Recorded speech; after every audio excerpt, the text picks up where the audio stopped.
Hey guys, Richard Blaine here. Thanks for stopping by my Easy Cooking channel tonight. You know, tonight I'm not going to make any pasta and I'm not going to make any Asian dishes. Tonight I want to talk about a dish that takes balls to make. I mean, everybody thinks they have balls, you know. Everybody thinks they got balls made of brass or balls made out of rocks, okay? So tonight I thought about making a dish that took balls to make, okay? Now, everybody thinks they have big balls, and I don't care how big you think your balls are, because I'll tell you right now, my balls are bigger than yours. And the balls I'm using tonight to make dinner are these balls. And I'm pretty sure these balls are bigger than anything you guys are packing around right about now. That's right. These are Bull's balls. Rocky Mountain oysters, okay? Where did I get these? Well, you know, you can get them at the butcher, but a couple of weeks, about a week or two ago, we had the Pro Bowl rodeo here, and, well, let's just say 2 or 3 of the bulls that were scheduled to ride didn't make it because they owed me a little money. So what I have here is about 2 pounds of Rocky Mountain oysters. These are Bull's balls, and guess what? I'm not frying them like everybody else does. For crying out loud, when you look up Rocky Mountain oysters, everybody just fries them and fries them.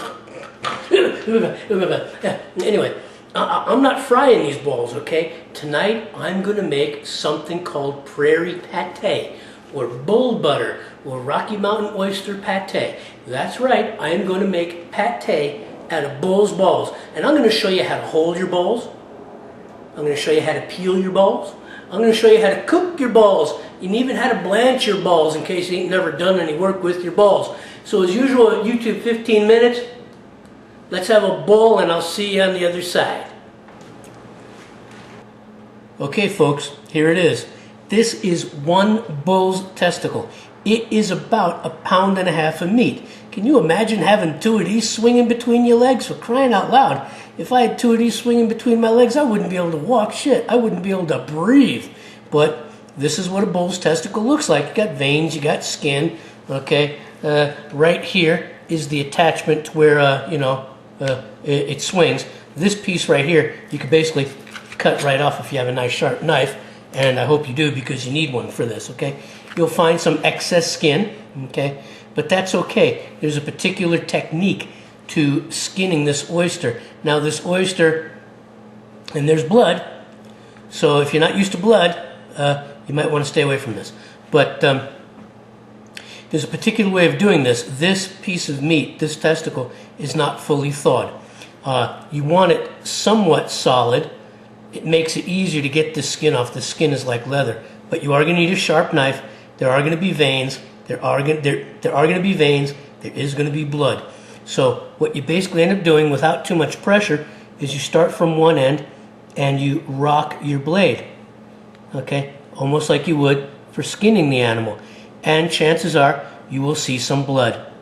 Okay? And that's fine. Chances are you might also cut a little bit of a gully into the testicle called scoring. But that's okay because when the weekend's over and you go back to work and your friends say, "Hey, what'd you do for the weekend?" You can say, well, I scored some balls, and see the look on their face. But as you can see, my knife is razor sharp. It's very thin. So there's a light scoring here. And you're going to want to follow that around. Okay? Here's the attachment point. That'll take a little more effort to get through. Okay? Then you want to rock the blade again, just like you're skinning. If any of you have ever gone hunting, you see how easily that splits. If the knife is sharp, it'll split. This is more excess tissue that you don't need. I would rock the blade through it, okay? Score at the end, okay? Now you have 1 completely scored testicle. Now the trick is getting underneath the membrane that connects the skin to the testicle. There we go. There we go. See how it separates? Okay, if this was completely defrosted, this would be a wrestling match. But this is like getting your finger under chicken skin. But what you want to do is when you get your finger underneath the skin of the testicle is with your other thumb, you want to support this flesh so that as you're pulling this skin away, you don't damage the testicle. This connective point is giving me a little bit of a wrestling match. There we go. Gonna cut the rest of that vein away. There we go. Okay. See, this is the veins that attach the testicle to the bull, and sometimes that'll give you a bit of a problem. It needs to come off. So you support the flesh by holding it down with one hand, and you get your hands and your fingers underneath that membrane. Here we go again. Make a little cut. There we go. And as I said, there's going to be some blood. Okay?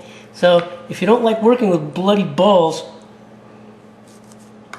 then I suggest you stay away from this here. Okay? Alright. That is one side.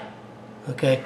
Now, the other side, since it's already basically been started, and come over here. There's even still more of that vein tissue. There we go. Gonna cut that away. When this comes off, I'll cut it away. Alright?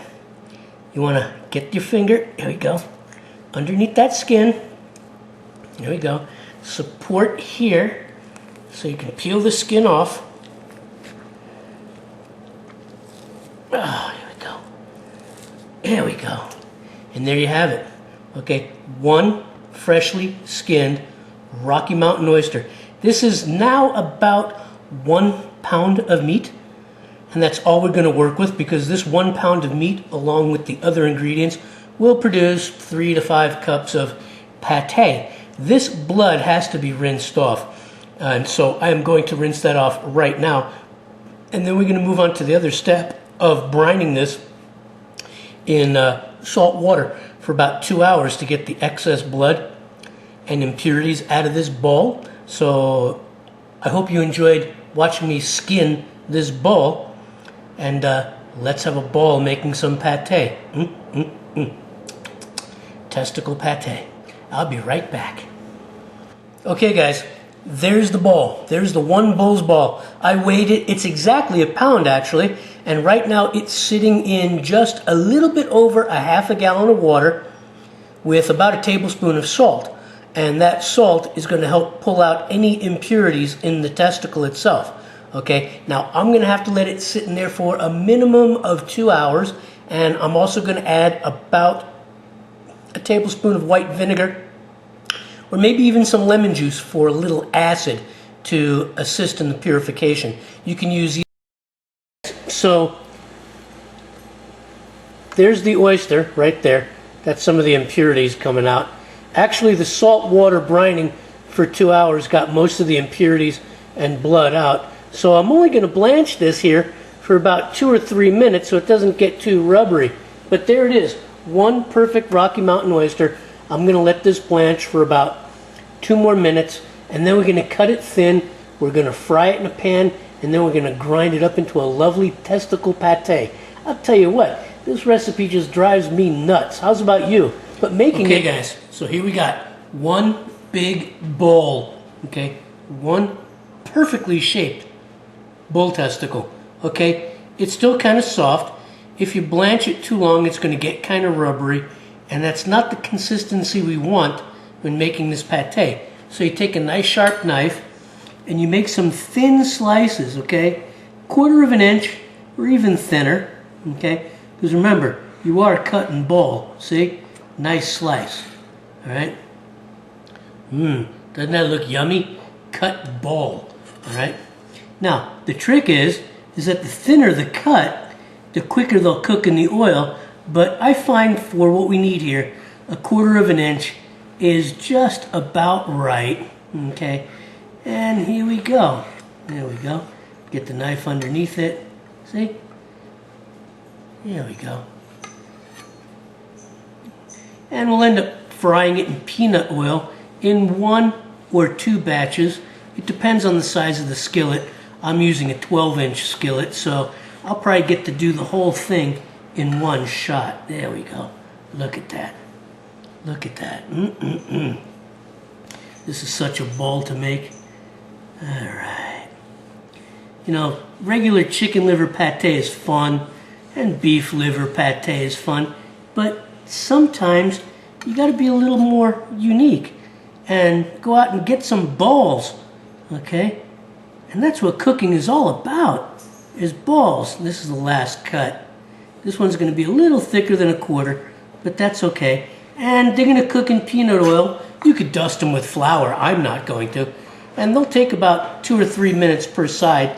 They're nice and flashy. And I'm going to rinse these off one more time, and then we're going to fry them. So hold on tight. Okay guys, here we go. One of the things you want to make sure you do after you cut your bull testicles is to dry them off on paper towels, because if you leave them wet, they're going to crackle and spatter and spit. Now I've got this peanut oil on a medium heat, probably around 300, 325, and I'm going to lower it just a little bit while I'm putting these testicles in. Okay. Get these nut slices in there. Yep, I'll be able to do the whole ball in one pan. Okay, there we go. I'm going to let these ball slices fry for about 3 minutes on each side. Medium heat's doing good. I'm using peanut oil. Now let me be clear, okay? Rocky Mountain oyster recipes are not diet recipes, okay? This pate is not a diet recipe. This is peanut oil, then we have eggs going in, okay? And we have butter going in. This is not a diet testicle recipe. So if you're on a diet, you might want to put these balls in your mouth. If you don't care about the calories, then put these balls in your mouth, because they're going to be delicious. So I'm going to give these ball slices 3 minutes on this one side, and then I'm going to flip it over for about 3 minutes on the other side, and then we're going to move into making the pate. Guys, I just flipped the ball slices over, and you can see they've browned nicely on the side. I had them for about 3 minutes on the one side. Now I'm going to cook them for 3 minutes on this side. They got a nice brown ring on them in all their bally goodness. So 3 minutes on this side. I'm going to put them on a plate, let them strain, let them cool, and then we're going to grind up some pate. All right, guys, here comes the fun part, making the pate. So I've drained the excess oil off the Rocky Mountain oysters, and I've cut them into smaller, manageable pieces. Okay, just to make it easier on the processor, I cut the nut into smaller, manageable pieces. Okay, now to the Rocky Mountain oyster, I'm going to add 12 tablespoons. That is a stick and a half of butter, except in this case, I'm using ghee. Okay, get those whey solids out of there. Okay, and to that, I'm going to add some onion, regular brown onion. Okay, that's all. And I'm going to give this a quick pulse. Okay, the ghee is everywhere. I'm going to give this a quick pulse. That's all. That's all. Just to get it going. Okay, and to this, I'm going to add some hard-boiled eggs, roughly chopped, once again, to make it easy on the processor. Okay, to make it easy on the processor.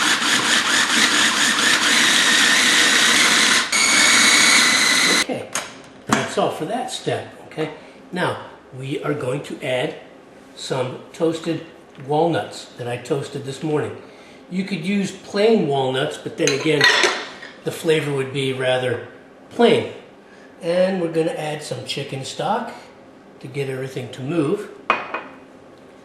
Okay, there we go. And I'm going to grind this down. And we're almost done. Just a few more ingredients. A little fresh nutmeg, a little bit of lemon juice, okay, some garlic, roughly chopped, some salt, have to have the salt, okay, a little bit of cayenne powder, not too much, we're not going for super heat here, okay, but just a little bit, okay, and I'm going to put the lid back on. I'm going to grind this down a little bit.